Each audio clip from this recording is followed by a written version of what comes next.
নমস্কার সবাইকে।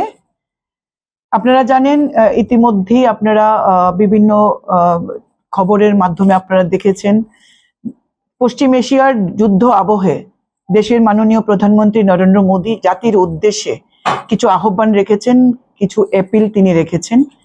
যেমন জ্বালানি কে সংরক্ষণ করা, জ্বালানি সাশ্রয় করে জ্বালানি সংরক্ষণ করা, সোনা 1 বছর সোনা না কেনার জন্য, এবং যেখানে যেখানে সম্ভব ওয়ার্ক ফ্রম হোম সেই জায়গাগুলিতে সে চালু করে, সেই ব্যবস্থা চালু করা। এই পরিপ্রেক্ষিতে 13ই মে 2026 সালে আমাদের স্পেশাল সেক্রেটারি মিস্টার একে ভট্টাচার্য একটা নোটিফিকেশন তিনি জারি করেছেন, যেখানে রাজ্য সরকারের কর্মচারীদের জন্য কিছু নির্দেশনামা সেখানে দেওয়া হয়েছে। যে roster duty, group C and group D এমপ্লয়ীদের রোস্টার ডিউটি, কিভাবে অফিসাররা কাজ করবেন, কত ঘন্টা করে কাজ করবেন, এই বিষয় নিয়ে একটা বিস্তারিত অর্ডার, আনটিল ফার্দার অর্ডার বলে তিনি একটা নোটিফিকেশন জারি করেছেন। কিছুদিন যাবৎ সমাজ মাধ্যমে বিভিন্ন মাননীয় মন্ত্রী, মুখ্যমন্ত্রী, বিভিন্ন রাজ্যের প্রত্যেকের সোশ্যাল মিডিয়া হ্যান্ডেল কিংবা নিউজ চ্যানেলের মাধ্যমে আমিও দেখেছি। তো একজন দায়িত্বশীল নাগরিক হিসাবে আমি আমার কিছু বক্তব্য আপনাদের সাথে রাখার আমি চেষ্টা করছি। এটা আমাদের নাগরিক দায়িত্ব প্রধানমন্ত্রীর আহ্বানকে সাড়া দিয়ে দেশের এই পরিস্থিতিতে আমরা যাতে জ্বালানি সঞ্চয় করতে পারি।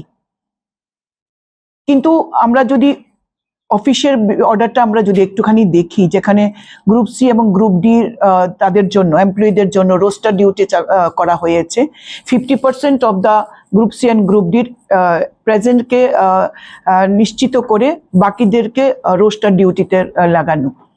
কিন্তু একটা অবজারভেশন বা আমার যেটা মনে হয়েছে, এটা সম্পূর্ণ আমার ব্যক্তিগত, আমার যেটা মনে হয়েছে যে যারা রোস্টার ডিউটিতে অফিসে থাকছেন না, বাড়িতে থাকছেন, তারা কি এনশিওর আমরা হতে পারছি যে তারা তাদের মুভমেন্টটাকে রেস্ট্রিক্টেড করেছেন, তারা বাড়িতেই থাকছেন? কারণ আমাদের লক্ষ্য হলো যে জ্বালানিটাকে সাশ্রয় করা, কম মুভমেন্ট করে, গাড়ি কম চড়ে আমরা যাতে জ্বালানিটাকে, পেট্রোল ডিজেলের কনজাম্পশনটাকে আমরা রেস্ট্রিক্ট করতে পারি। কিন্তু এটা কি আমরা এনশিওর করতে পারছি যে group D, group C employee যারা রেস্ট্রিক্টেড আছেন, যারা রোস্টার ডিউটিতে আছেন, তারা ঘরে কনফাইন আছেন? এবং ঘরে যদি কনফাইন থাকেন, তারা কি পাওয়ার ইউজ করছেন না? ফ্যান ইউজ হচ্ছে, এসি ইউজ হচ্ছে, টেলিভিশন ইউজ হচ্ছে।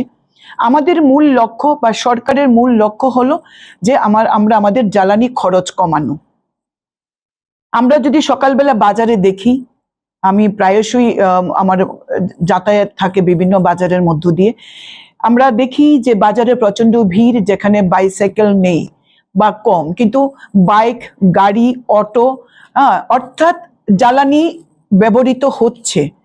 সেই জায়গায় দাঁড়িয়ে আমাদের ছোট ছোট অভ্যাসে পরিবর্তন করা, তার জন্যই আমি আপনাদের মাধ্যমে আজকে আমার রাজ্যবাসীর কাছে কিছু অ্যাপিল আমি রাখতে চাই। আমাদের রাজ্যের মাননীয় মুখ্যমন্ত্রী প্রফেসর ডক্টর মানিক সাহা ইতিমধ্যে প্রধানমন্ত্রীর আবেদনে সাড়া দিয়ে তার কনভয়কে তিনি অনেক ছোট করে নিয়েছেন। এটা অত্যন্ত ভালো দিক, it's a good message to the society. মাননীয় মুখ্যমন্ত্রী, আপনি আচরি ধর্ম অপরে শিখাও, নিজে সেটাকে করেছেন, কনভয়টাকে কমিয়ে দিয়েছেন।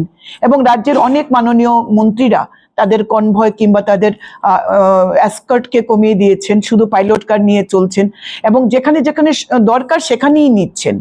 এবং বিধায়করাও আমি দেখেছি কেউ বাইসাইকেলে, কেউ স্কুটারে, অর্থাৎ রেস্ট্রিক্টেড মুভমেন্ট তাদের হচ্ছে।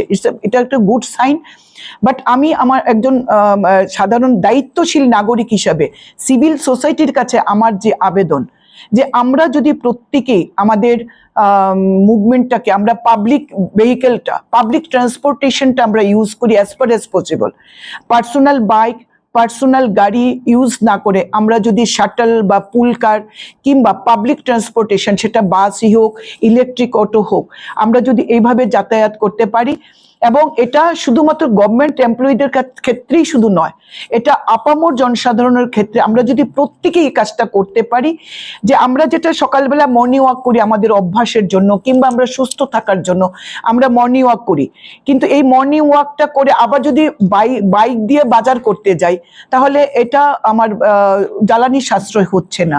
আমি যদি আমার ছোট্ট নিত্য নৈমিত্তিক কাজগুলি শর্টার ডিস্টেন্সের এই কাজগুলি যদি আমরা হেঁটে করি কিংবা পাবলিক ট্রান্সপোর্টেশন ইউজ করি, ইলেকট্রিক অটোতে আমরা ইউজ করি, তাহলে আমরা জ্বালানি সঞ্চয় করতে পারবো। কারণ আমরা এটা বলতে পারছি না যে আজকের যে পরিস্থিতি তৈরি হয়েছে যেখানে আমাদের জ্বালানি সঞ্চয় করা, জ্বালানিকে সংরক্ষণ করা, জ্বালানি সাশ্রয় করা যেখানে আমাদের দায়িত্ব, সেই জায়গায় দাঁড়িয়ে আমরা বলতে পারছি না যে ইতিমধ্যে বা 1 বছরের জন্য কিংবা 6 মাসের জন্য, এটা কবে নাগাদ আমাদের এই ক্রাইসিসটা কতদিন চলবে এবং আমরা এটা বলতে পারছি না। করোনার সময় আমরা